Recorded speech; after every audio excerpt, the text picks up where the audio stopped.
ہمارے آقا علیہ السلام کا فرمان ہے، رب ذوالجلال نے جبریل علیہ السلام سے فرمایا جبریل چلو فلاں بستی کو الٹا کر دو، تو جبریل علیہ السلام کہنے لگے ان فیہم عبدک فلان لم یاسک طرفۃ عین، اے رب تیری اس بستی میں ایک اتنا بڑا صوفی پرہیزگار ہے جس نے اپنی زندگی میں ایک سیکنڈ بھی گناہ نہیں کیا، طرفۃ عین آنکھ جھپکنے کے برابر بھی اس کے ریکارڈ میں کوئی غلطی نہیں، کوئی گناہ نہیں، کوئی جرم نہیں، سال نیکیوں سے بھرے ہیں، مہینوں حسنات سے پر ہے، اس کے ہفتے روشن ہیں، اس کی راتیں اور اس کے دن، اس کے اندر اعمال صالحہ موجود ہیں، اس نے کبھی شیطان کی پیروی نہیں کی اور کبھی معصیت کی طرف آنکھ جھپکنے کے برابر بھی اس نے وقت نہیں گزارا۔ اے میرے مولا میں اسے سائڈ پہ کر کے باقی بستی کو الٹا کر دوں؟ رب ذوالجلال نے فرمایا اے جبریل اس کے سمیت بستی کو الٹا کر دوں۔ پہلے اس کا تذکرہ کیا۔ جبریل علیہ السلام کو تعجب ہے کہ ساری زندگی اس نے نیکی کی، لوگ مزے لوٹتے تھے، یہ تقویٰ کی پابندیوں میں جھگڑا ہوا تھا، راتوں کو لوگ مختلف قسم کے واقعات خرافات میں ہوتے تھے، یہ مصلی پہ کھڑا ہو کے قیام کر رہا ہوتا تھا، سجدہ کر رہا ہوتا تھا، مختلف قسم کی نیکیوں میں مصروف ہوتا تھا، دن کو لوگ شرابیں پیتے تھے، یہ روزے دار ہوتا تھا، مگر جب مرنے کا وقت آیا ہے تو یہ مجرموں کے ساتھ بھونا جا رہا ہے، جہاں زانی، بدکار، چور، لٹیرے، قاتل اور ڈاکو مارے جائیں گے، وہاں یہ بھی بھونا جائے گا۔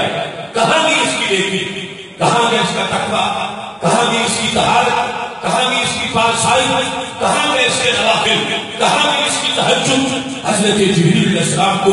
تعجب تھا، اب رب سے کوئی سوال نہیں کر سکے، خالق کائنات نے خود فرمایا ان وجہہ لم یطمع فی ساعۃ تک تو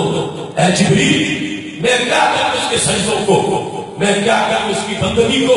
میں کیا کروں اس کے تقوی کو، اس کے ہوتے ہوئے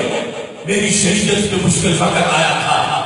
اس کے چہرے کا رنگ ہی نہیں بدلا تھا، جب دین پہ حملہ ہوا اس حق بنتا تھا، سینہ کان کے کھڑا ہوتا، اجرے سے باہر نکلتا، معاشرے کو فیس کرتا، ظالموں کے خلاف ڈٹ کے مقابلہ کرتا۔ اگر یہ نہیں کر سکتا تھا تو کم از کم زبان سے فتویٰ تو دیتا،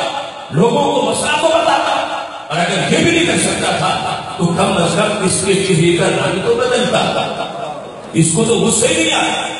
یہ بدی سے کمپرومائز سے اتحاد کر کے بیٹھا رہا۔ جبریل جا کر کو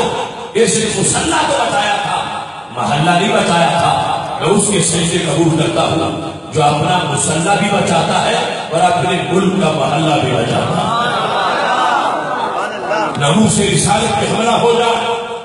نظام مصطفیٰ صلی اللہ علیہ وسلم کو دیش کے کارا دے دیا جائے اور اسلام غریب الوطن ہو چکا ہو، اور پھر بھی کوئی حجروں میں بیٹھ کر مسجد کی طرف دیکھتا رہے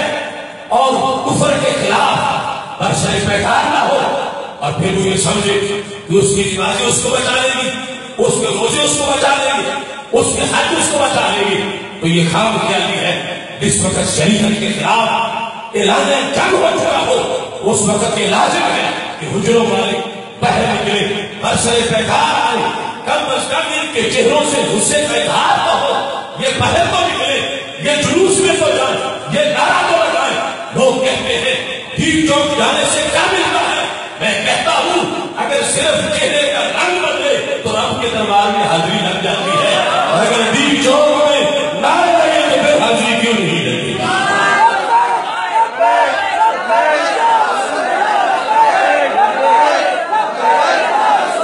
قیامت کے دن جب 15ویں صدی کا دفتر کھلے گا، یہ سب سے بڑا سوال ہوگا کہ جب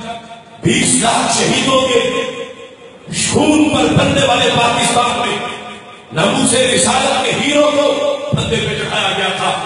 اس وقت تو زندہ لوگ تھے، ان کا کردار کیا تھا، کیا اس پر ان کو سونپ کیا تھا، وہ اس مسئلے کو ہضم کر گئے تھے، یا انہوں نے اپنی آواز کو بلند کیا تھا؟ جس وقت یہ واضح ہوگا قیامت کے دن، اس وقت پتہ چلے گا کہ ٹھیک چوک میں بیٹھنے کی قدر و قیمت کیا ہے۔